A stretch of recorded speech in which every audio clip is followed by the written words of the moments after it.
Assalamualaikum warahmatullahi wabarakatuh. Hari ini kita akan melanjutkan pelajaran ekonomi lintas. Masih berkaitan dengan materi KD32 yaitu tentang sistem ekonomi. Sebelum kita mulai belajar, sebaiknya kita berdoa dalam hati masing-masing supaya mendapatkan keberkahan ilmu. Kita mulai dengan materi sistem ekonomi. Sistem ekonomi adalah sistem yang digunakan oleh suatu negara untuk mengalokasikan sumber daya yang dimilikinya baik kepada individu maupun organisasi di negara tersebut. Perbedaan mendasar antara sebuah sistem ekonomi dengan sistem ekonomi lainnya adalah bagaimana cara sistem itu mengatur faktor produksinya. Kemudian kita melihat macam-macam sistem ekonomi. Sistem ekonomi tradisional yang pertama yaitu sistem di mana pemecahan masalah dalam sistem ekonomi tradisional dilakukan dengan atau sesuai dengan kebiasaan tradisi masing-masing. Ciri-ciri sistem ekonomi tradisional adalah teknologinya yang rendah, produktivitasnya rendah. Setiap anggota masyarakat belum punya motivasi untuk mengembangkan harta yang dimilikinya. Masyarakat juga sulit berubah karena ada kecenderungan penolakan. Kemudian kita melihat kelebihan dari sistem ekonomi tradisional. Pertama, tidak ada eksploitasi sumber daya manusia atau sumber daya alam yang berlebihan. Kemudian lingkungan terjaga. Selanjutnya kekurangan dari sistem ekonomi tradisional. Di antaranya peradaban manusia tidak maju, berjalan di tempat. Sulit memenuhi kebutuhan karena alat produksi sederhana. Kemudian ketiga, kegiatan ekonomi tidak optimal karena belum ada alat tukar.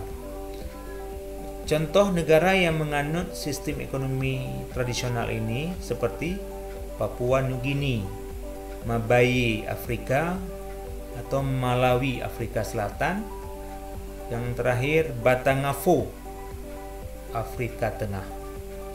Selanjutnya kita melihat sistem ekonomi pasar atau dikenal dengan liberal atau kapitalis. Sistem ekonomi ini mengedepankan mekanisme pasar, jumlah permintaan dan penawaran dalam menjawab permasalahan ekonomi yang mendasar, adanya kebebasan bagi masyarakat dalam berusaha, dan peran kepemilikan modal sangat berpengaruh terhadap keberhasilan ekonomi. Ciri khas dari sistem ekonomi ini adalah minimnya peran negara dalam mengatur perekonomian. Selanjutnya, kelebihan dari sistem ekonomi pasar. Di antaranya persaingan yang sehat sehingga bisa mendapatkan barang berkualitas tinggi dengan harga yang cenderung murah. Masyarakat melakukan kegiatan ekonomi berdasarkan kemampuan dan potensi masing-masing. Kemudian yang ketiga, penggunaan sumber daya optimal.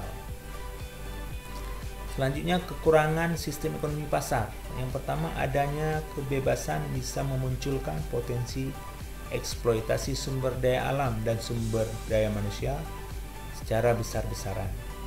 Pemilik modal besar dapat menguasai roda ekonomi. Ketiga, minimnya peran pemerintah membuat kegiatan ekonomi mudah terjadi resesi dan krisis. Keempat, distribusi pendapatan sulit terjadi karena minimnya peran pemerintah.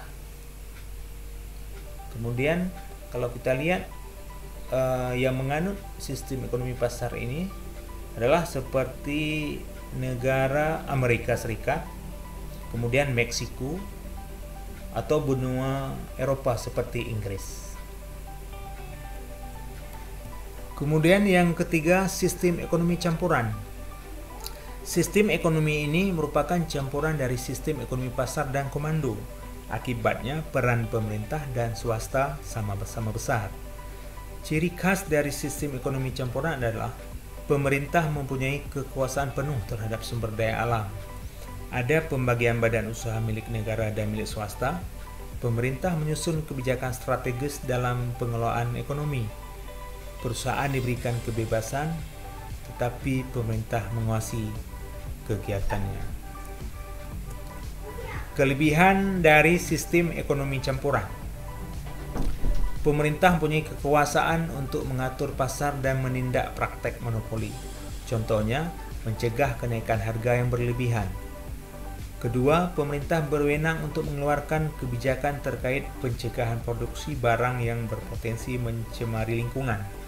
Ketiga, terciptanya pemerataan pendapatan.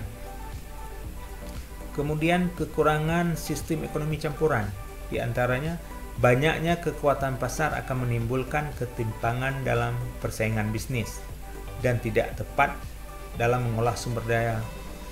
Kemudian berpotensi memperlambat pertumbuhan perekonomian negara. Ketiga, tidak ada kejelasan dan peraturan tentang seberapa besar porsi pemerintah dalam kegiatan perekonomian. Contoh dari sistem yang menganut negara yang menganut sistem ekonomi campuran ini di antara Indonesia satu, kedua India, ketiga Malaysia, Mesir dan Cina. Selanjutnya kita melanjutkan dengan sistem ekonomi komando, terpusat atau sosialis. Adalah sistem ekonomi di mana negara atau pemerintah memegang kendali penuh terhadap semua aktivitas ekonomi yang berlangsung di pasar dalam suatu negara. Jadi, pada sistem ekonomi komando, sumber daya baik produksi dan modal dikuasai oleh pemerintah. Selanjutnya kita melihat kelebihan dari sistem ekonomi komando. Pertama, pembangunan merata karena semua direncanakan dan dilaksanakan secara terpusat. Kemakmuran merata, pihak yang bertanggung jawab penuh terhadap semua kegiatan perekonomian adalah pemerintah. Dan yang terakhir, pengawasan dan pengendalian dapat dilakukan dengan sangat mudah karena pemerintah yang melakukannya. Selanjutnya, kelemahan sistem ekonomi komando, diantaranya satu, masyarakat tidak diizinkan untuk berkreasi atau melakukan kegiatan ekonomi berdasarkan kehendaknya. Kedua, banyak pasar gelap yang terbuka karena begitu ketatnya aturan pemerintah sehingga masyarakat merasa tidak sejahtera. Ketiga, negara selalu dianggap benar dan semua keputusannya harus dilaksanakan. Contoh negara yang menganut sistem ekonomi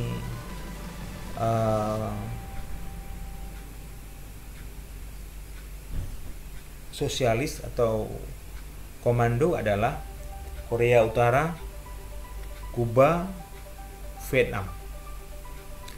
Selanjutnya kita melihat lagi yang terakhir dengan sistem ekonomi syariah atau lebih dikenal dengan ekonomi Islam. Adalah sistem ekonomi yang berlandaskan nilai-nilai Islam.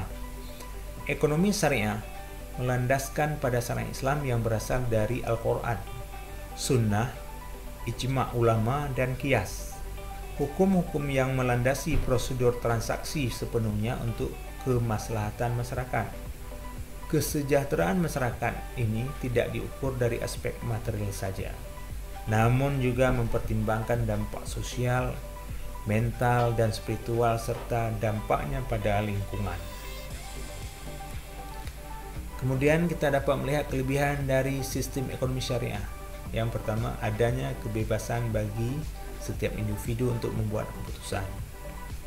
Selanjutnya, adanya pengakuan terhadap hak kepemilikan individu terhadap harta dan hak untuk memiliki harta. Adanya ketidaksamaan ekonomi dalam batas yang wajar. Adanya jaminan sosial dan hak untuk hidup bagi individu dalam sebuah negara. Kemudian adanya distribusi kekayaan Islam. Selanjutnya, kekurangan ekonomi syariah secara teori tidak memiliki kelemahan, namun dalam prakteknya terdapat masalah-masalah tertentu yang harus diantisipasi. Contoh negara yang menganut sistem ekonomi syariah ini seperti negara Arab Saudi, Uni Emirat Arab, Kuwait, Qatar, Turki, Bahrain, dan Pakistan. Kemudian kita telah mempelajari materi sistem ekonomi Berikut ini sebagai latihan kalian, kerjakan soal nomor 1 sampai nomor 5. Yang pertama, Bapak bacakan soalnya, jelaskan perbedaan sistem ekonomi campuran dengan sistem ekonomi pasar. Yang kedua, jelaskan kelebihan sistem ekonomi terpusat.